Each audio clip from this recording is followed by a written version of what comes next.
Mon petit oiseau. Encore lui, dit une brave dame. M'en parlez pas, dit un bien brave. C'est de pire en pire, dit un loupard. Moi, qu'étais venu pour fumer ma pipe, dit un matelot.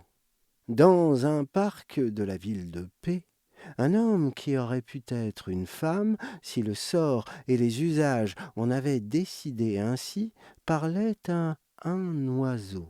Cependant, l'audience, à qui il ne demandait rien, pensait qu'il parlait à l'arbre sur lequel s'était posé l'oiseau. Ce dernier, un habile mélange de pie, de mouette et de pigeon, faisait belle figure à son interlocuteur. Mais enfin, que t'arrive-t-il encore, Basile dit l'oiseau, petit gros. Petit gros, je t'ai déjà dit que je m'appelais pas Basile, mais Bozo. Regarde-les, eux. Ils veulent ma photo ou quoi, se plaint Bozo. C'est pas ben triste, dit une bonne femme. Oh oui, reprit un croquant, suivi par tout le parc. Sous le soleil d'avril, il donne de la voix. L'effet des notes, un peu croissantes, les rapproche. Ils se prennent par les bras et ronronnent plus qu'ils ne chantent. C'est pourtant une ode venant du fin fond de leur campagne natale qu'ils finissent par fredonner. L'énergie de râleuse en râleur finit par envahir tout le jardin. Le son s'harmonise avec l'embouteillage et les klaxons des rues environnantes. Les conductrices et les conducteurs laissent aller leurs mâchoires et inondent de jurons le reste de la ville.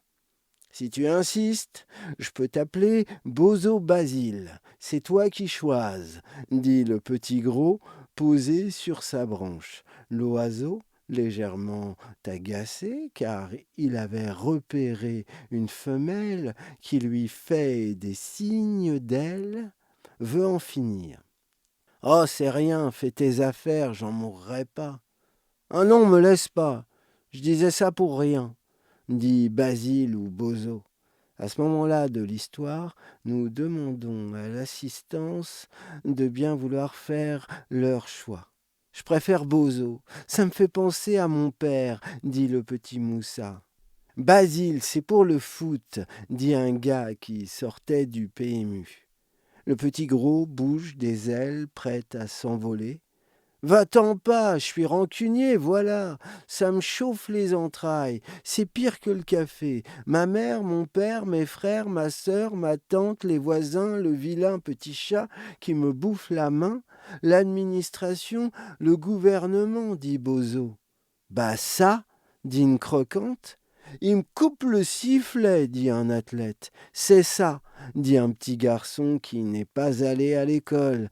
Le petit génie a piqué de l'argent. Il est allé acheter un gros sac de bonbons et se remplit la panse devant ce fait divers. Le piou-piou achetait les dernières nouvelles. L'homme qui parlait aux arbres a enfin lâché sa valda. Toute l'histoire dans le piou-piou. Dernière édition. Mais enfin, vous allez l'acheter, mon journal, dit le vendeur de journal, casquette sur la tête, petite écharpe, godillot et petites odeurs là où il faut. Ah, si c'est ça, c'est normal, piaf, l'oiseau, dit le petit gros. Ah bon? Mais pourquoi? Dit Bozo, en se mouchant de bonheur. Ah ça, c'est à toi de le découvrir. Je vais pas te gâcher toute ta vie en te filant une solution alors que t'as toute ta vie pour la découvrir. Réfléchis, mon vieux, dit le petit oiseau en frétillant comme si c'était évident.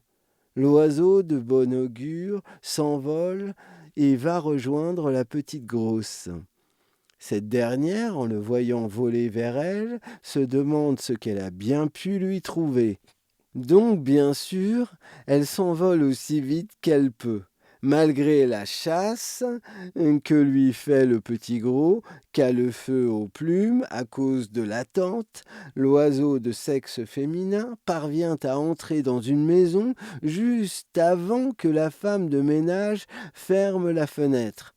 Devant ce coup du sort, devinez ce que le petit gros a dit. Basile Bozo, tout ça, c'est ta faute. Je me vengerai, grommela l'oiseau en volant dans la rue principale. Bozo, lui, n'est plus seul. Il est entouré des gens du parc qui le prennent dans les bras.